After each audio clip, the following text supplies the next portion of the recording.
Year 2050. India, a superpower, accounts for 25% of the total GDP of the 9 developed nations in the world.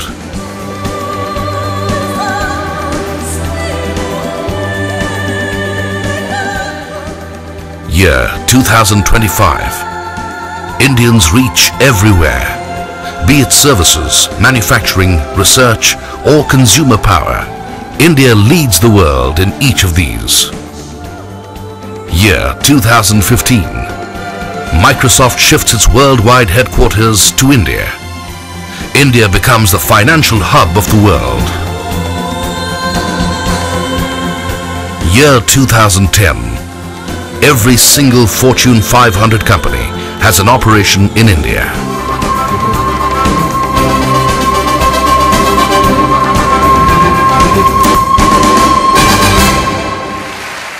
India, the future is here.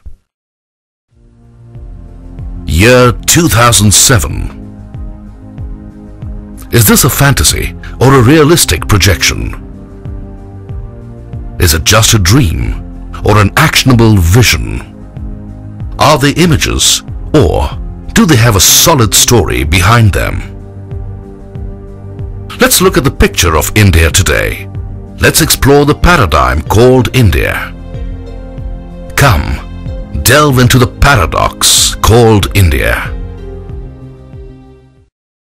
Is this the India that will transform itself? Are these the roads which will lead to it? Are these the people who will change it?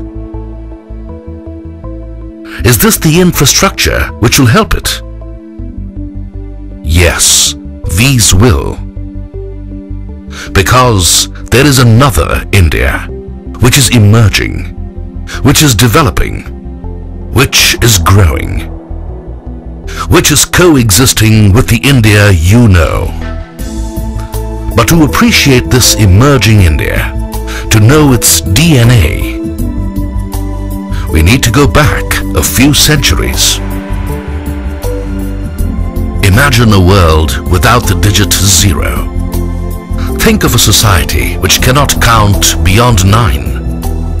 Imagine trying to go to the moon without zeros.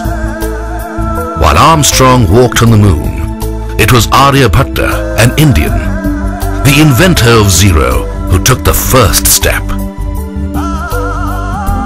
The father of surgery, Sushruta, was a part of this DNA. Takshashila, the first university in the world, was on this soil. We could go on and on, but there is no need, because the biggest testimony of all is reflected in what Albert Einstein said. We owe a lot to the Indians who taught us how to count, without which no worthwhile scientific discovery could have been made.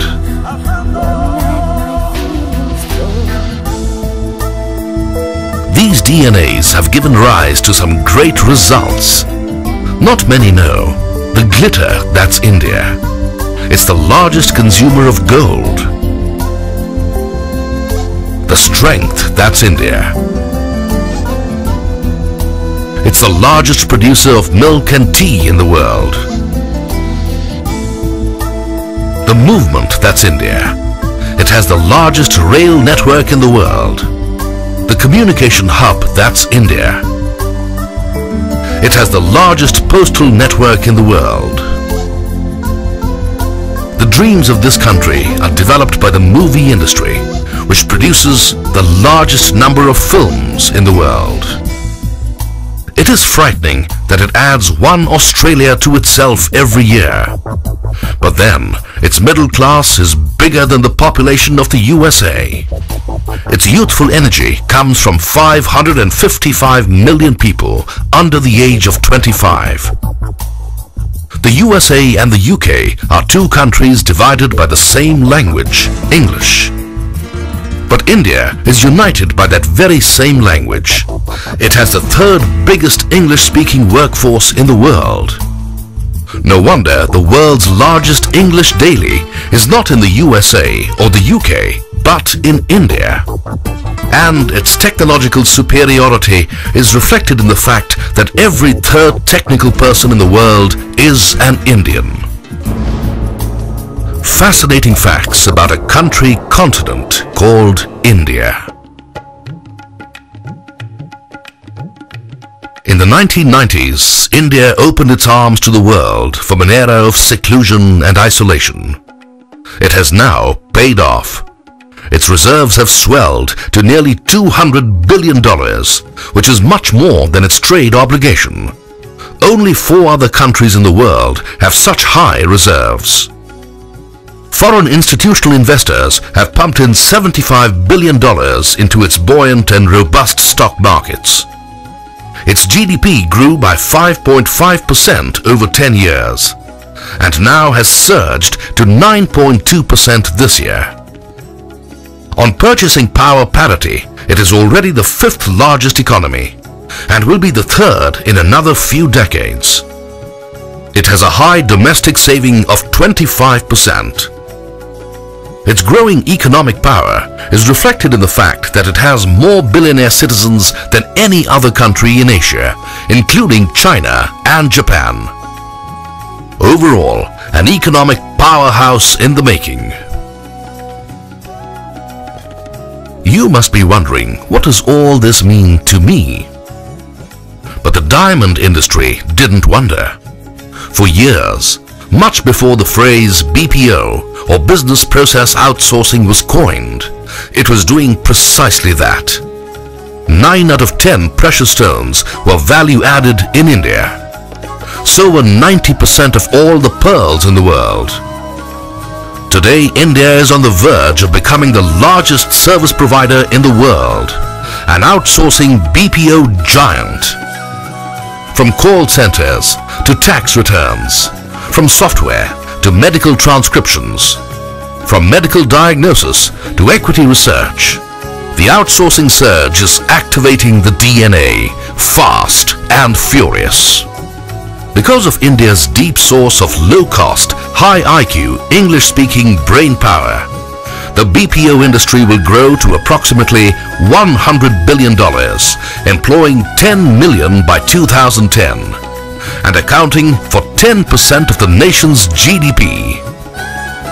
Yes, the inventor of the zero is adding many more zeros to its achievements. But contrary to popular belief, it is not only the low cost which is giving these dramatic results, but also its knowledge base and its native ability of innovation and hard work. As Cisco's Shyman paraphrased it, "We came to India for the costs, we stayed for the quality, and we are investing for the innovation." No wonder Peter Drucker, the great thinker, said, "India is becoming a powerhouse very fast. The medical school in New Delhi is now perhaps the best in the world, and the technical graduates of the Indian Institute of Technology are as good as any in the world." Also, India has 150 million people for whom English is their main language. So India is indeed becoming a knowledge center.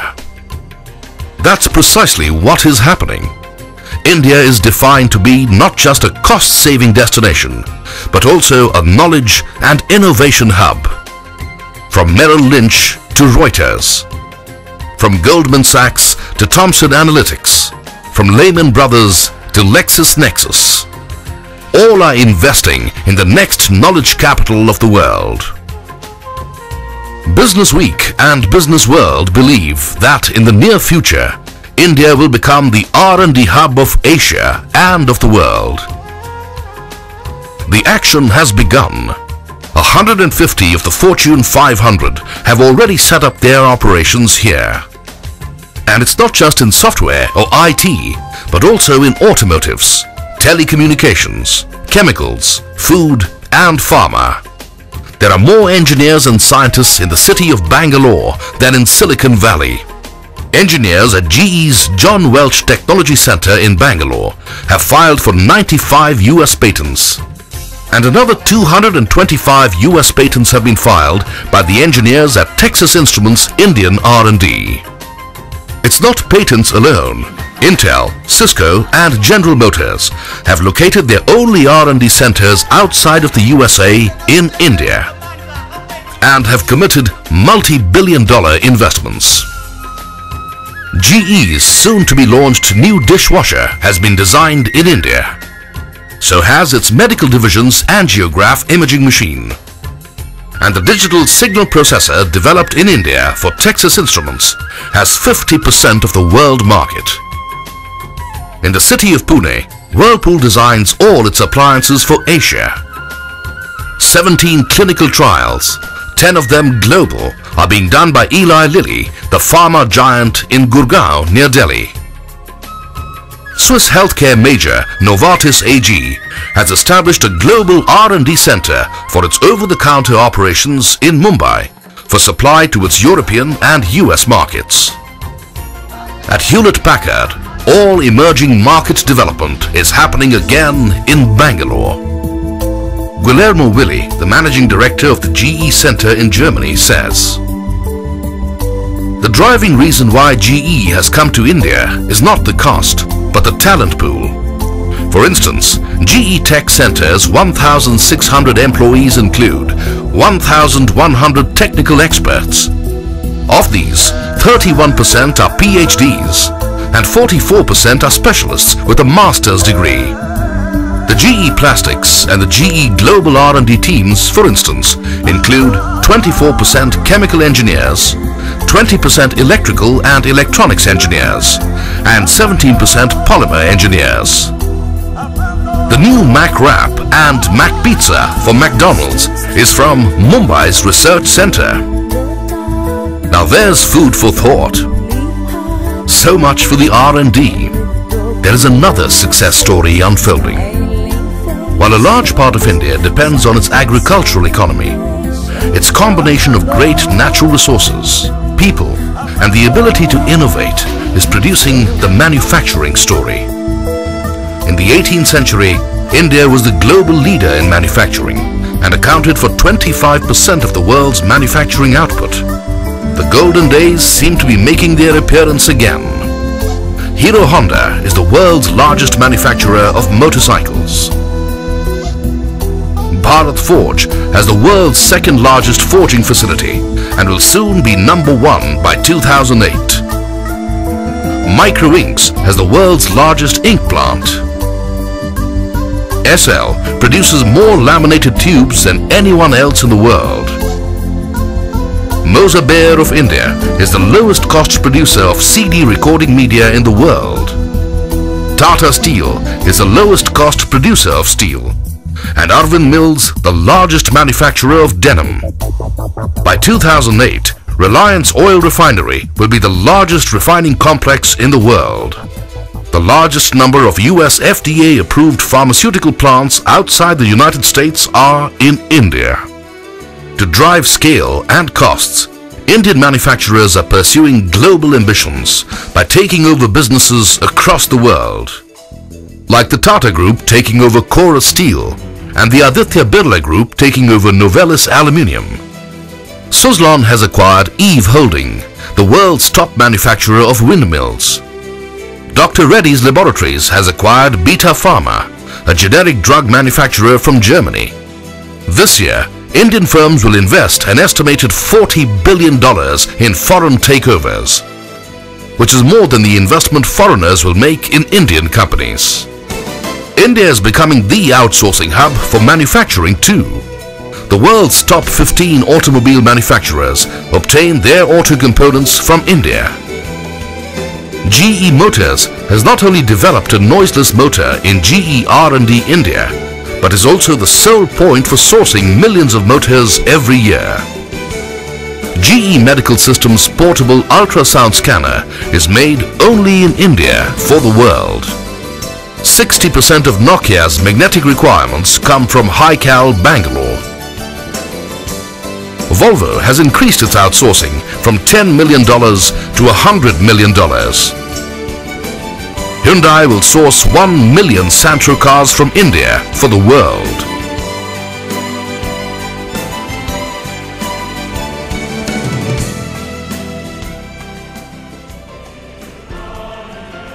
Perhaps now you know about the other India. The other India which is changing the world and itself.